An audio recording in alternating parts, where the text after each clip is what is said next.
ইন্নাল্লাহা ইখতারানি ওয়া ইখতারা আসহাবি فجعلهم أنصاري وجعلهم أصحاري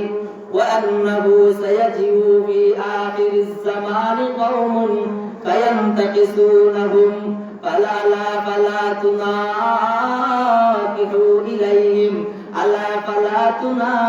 تناكحوهم ألا فلا تصلوا معهم ألا فلا تصلوا عليهم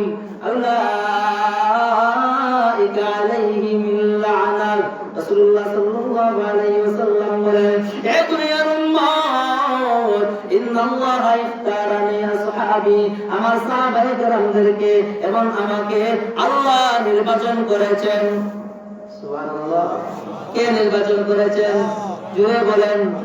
সাহাবায়ে কেরামদেরকে কে নির্বাচন করেছেন সূরাতুন নূরের মধ্যে আয়াত আছে কুলিল হামদুলিল্লাহি ওয়া সালামুন আলা ইবাদিহিল্লাযীনা ইসতাফা এই ইসতাফা বলতে সাহাবায়ে কেরাম বুঝানো হয়েছে আল্লামা সুফিয়ান সাউরি রাহমাতুল্লাহি তাআলা আলাইহি সুফিয়ান সাউরি রাহমাতুল্লাহি তাআলা আলাইহি বলেন এই ইসতাফা বলতে সাহাবায়ে কেরামদেরকে বোঝানো হয়েছে আল্লাহর নবী সাহাবায়ে কেরামদেরকে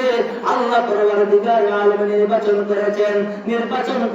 আল্লাহ যেখানে আল্লাহ নির্বাচন করেছেন যেখানে মহান মালিক নির্বাচন করেছেন যেখানে মহান পরওয়ারদিগার আলম নির্বাচন করেছেন এখানে দুনিয়ার কোনো মানুষের অধিকার নাই কোনো কিছু কথা বলার ঠিক কিনা আছে নি নাই এজন্য রাসূলুল্লাহ সাল্লাল্লাহু আলাইহি ওয়াসাল্লাম বলেন ইখতারানি ওয়া